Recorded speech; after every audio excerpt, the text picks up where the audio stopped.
You can't have it so some municipality can make stuff up and seize your house and you never get a day in court and fine you hundreds of thousands or millions of dollars. That's not Canadian. I'm just feeding the lawyers to keep them from seizing my house.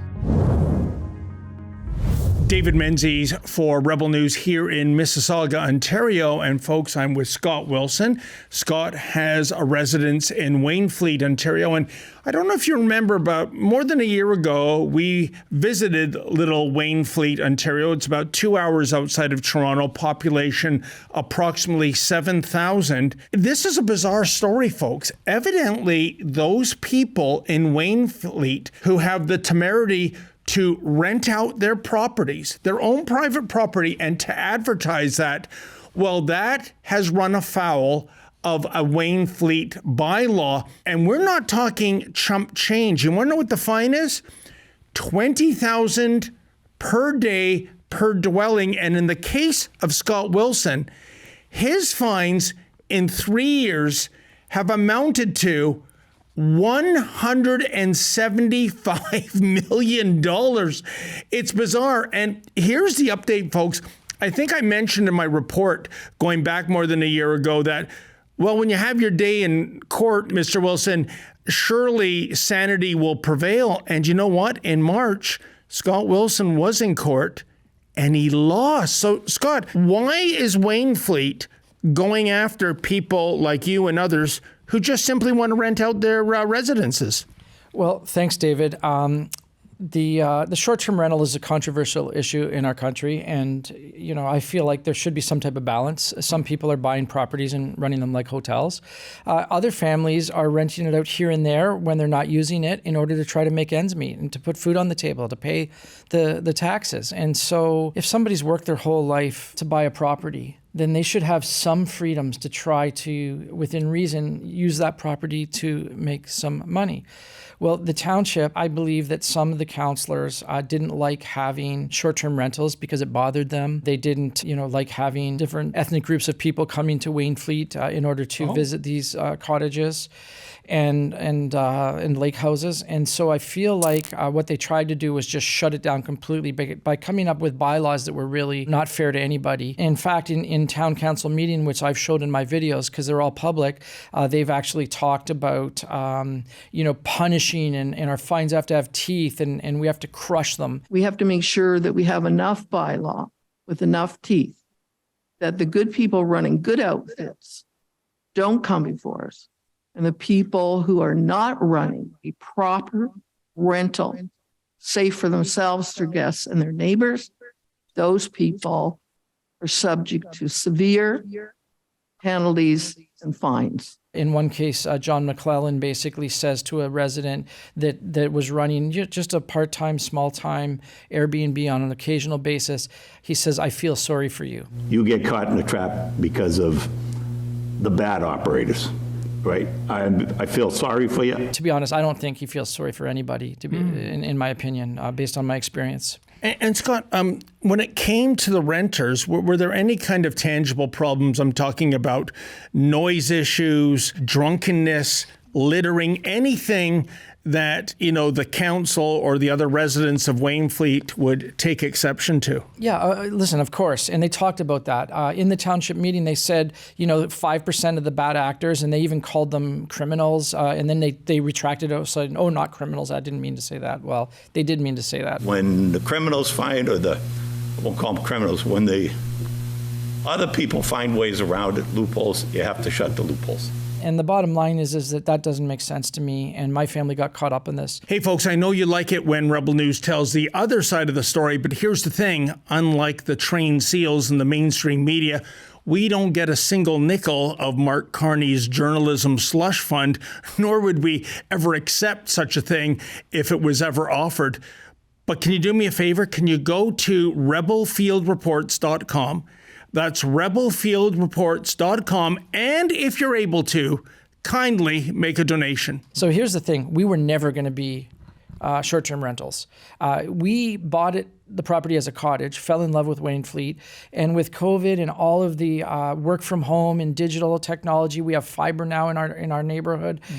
We were able to live, in the country, but still I'm able to do business. So we sold our house in Burlington. We were moving to Wainfleet to live full time. I coach hockey. I ended up having to coach in Kiwanis and in St. Catharines because I couldn't even rent ice in Wainfleet. They banned me from doing that. Why?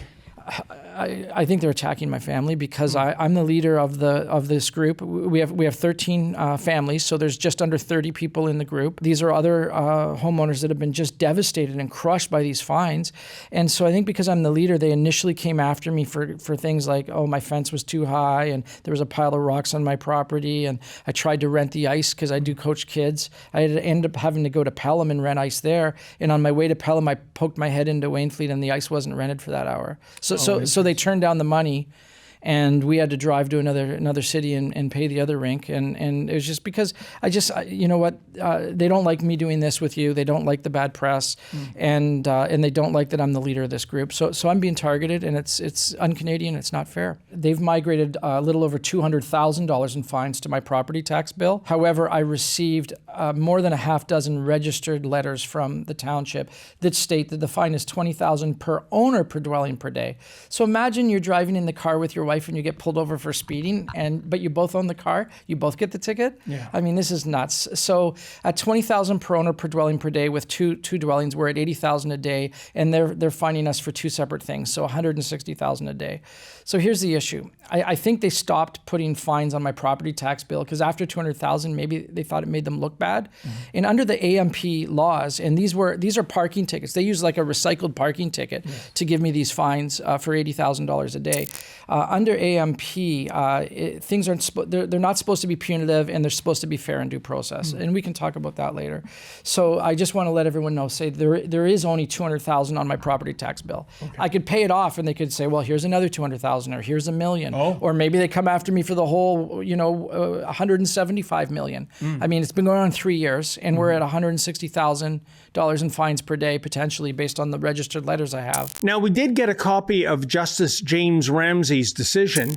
Here are some excerpts in terms of why he ruled in favor of the township. There is no evidence of bad faith. The penalties are coercive as opposed to punitive. They are not disproportionate. The bylaw is not discriminatory, requiring the owner to own the property for 2 years before applying for a license promotes stability of ownership and makes absenteeism by landlords less desirable. Operators who live in the community have a stake in the livability of the neighborhood. Now, Justice Ramsey dismissed the application and also awarded the township partial legal costs totaling $5,000. Then again, given that Scott Wilson is already on the hook for $175 million, I would imagine that $5,000 at this point amounts to chump change.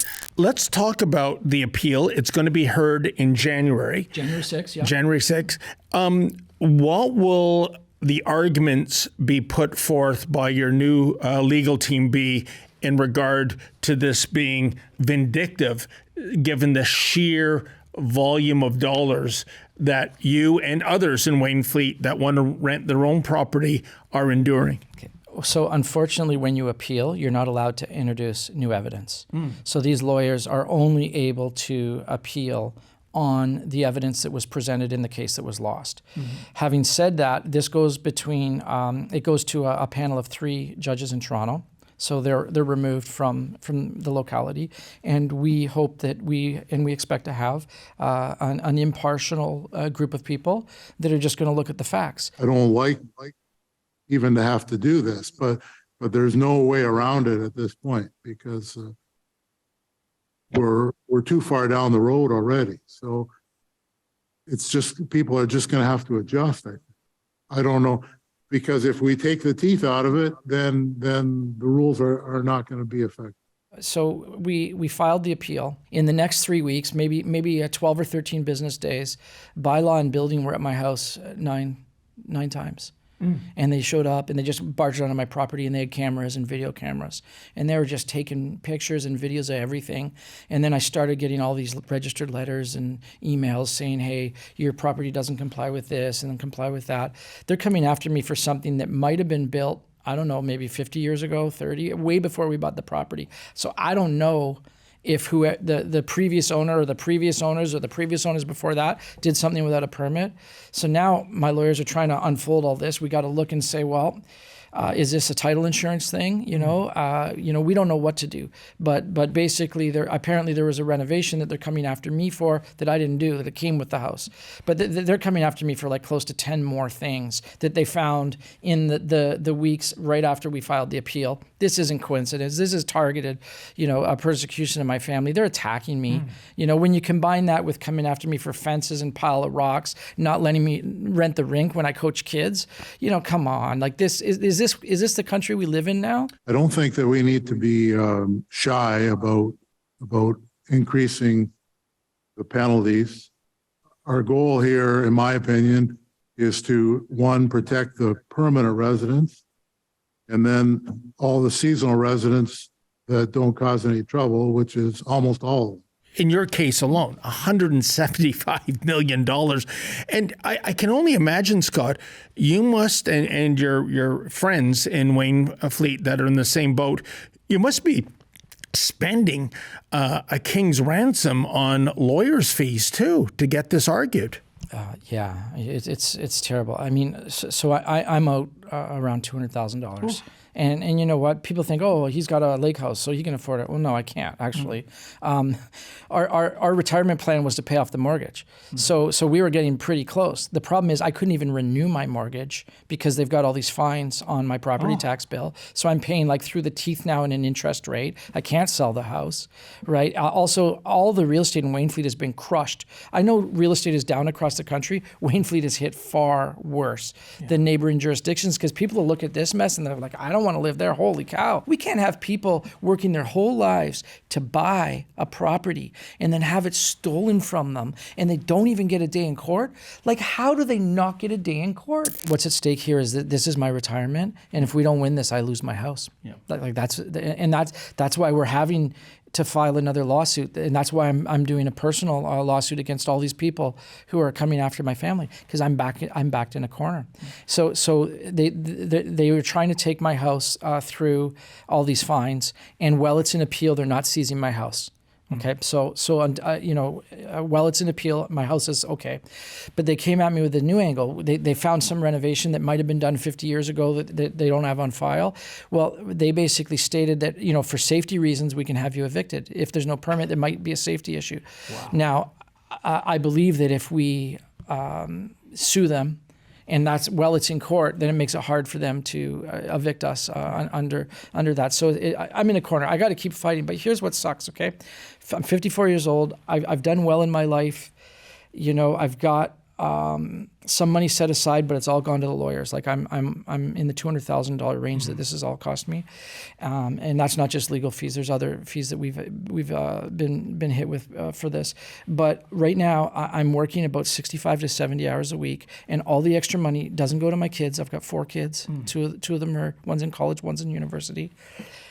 I'm working hard. Instead of buying my wife something nice or going on vacation, instead of putting the money for my kids' education, I'm just feeding the lawyers to keep them from seizing my house in the hopes that some judges will look at this and go, wow, this is nuts. We got, this isn't right, and rule in our favor. Because if I don't, I've lost everything I've ever worked for my entire life, every risk I've taken, every business that I've run, every dollar that I've saved, it'll all be wiped out and obliterated by this. The whole thing is not good for a large portion of people, because when you have to write all these rules to go after 5%, 95% get caught in the crossfire.